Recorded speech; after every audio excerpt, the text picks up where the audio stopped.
আজ হঠাৎ ওই ঘাঁটতে ঘাঁটতে বঙ্গাই বলে একটা ইউটিউবের প্রোফাইল আমার চোখে পড়লো।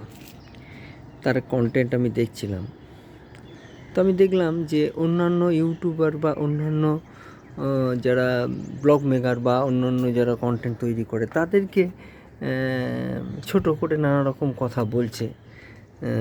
কেউ পেট্রোল দিয়ে ভাত খাচ্ছে, কেউ কাদা খাচ্ছে, কেউ গাছের উপর শুয়ে যাক, এইরকম অ্যাক্টিভিটিস নিয়ে।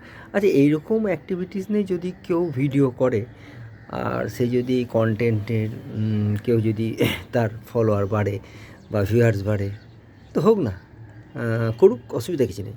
আমার কাছে যে অশালীন কিছু করলে, অসভ্যতা কিছু করলে তার প্রতিবাদ করা নিশ্চয়ই প্রয়োজন আছে। কিন্তু যদি কেউ এরকম একটা মানে পেট্রোল দিয়ে ভাত খাওয়া বা কাদা খাওয়া, আচ্ছা এটাও তো খুব খুব সহজ কাজ নয়। আপনি তো পেট্রোল দিয়ে ভাত বা কাদা খেতে পারবো না।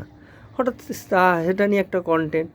তারপরে তিনি একটু ভালো ছাত্র, ছোট বাচ্চা, আমার থেকে অনেকই বলা উচিত না, তবু বলছি যে মাধ্যমিকে কত নম্বর পেয়েছে, সেটা মানে একটা যেমন ভিডিও করছে, যেন মনে যে ভিডিও নয়, ওই ভিডিও অ্যালবামে যে গান যেমন হয়, যেমন কি ব্যাকগ্রাউন্ডের সঙ্গে গানের কথা বা কথার সাথে ব্যাকগ্রাউন্ডের কোনো মিল থাকে না, সেরকম করছে। কিন্তু তার অনেক মিলিয়ন ভিউয়ার্স আছে, ফলোয়ার আছে। কিন্তু আমার কাছে প্রশ্ন হচ্ছে যে এমন কোনো কন্টেন্ট না করাই ভালো যে অন্য কোনো মানুষকে ছোট করা। নিজে অন্যকে ছোট করে নিজে তো বড় হওয়া যায় না, তাই নিজের কন্টেন্ট নিজে মতন করে করাটা আমার মনে হয় শ্রেয়।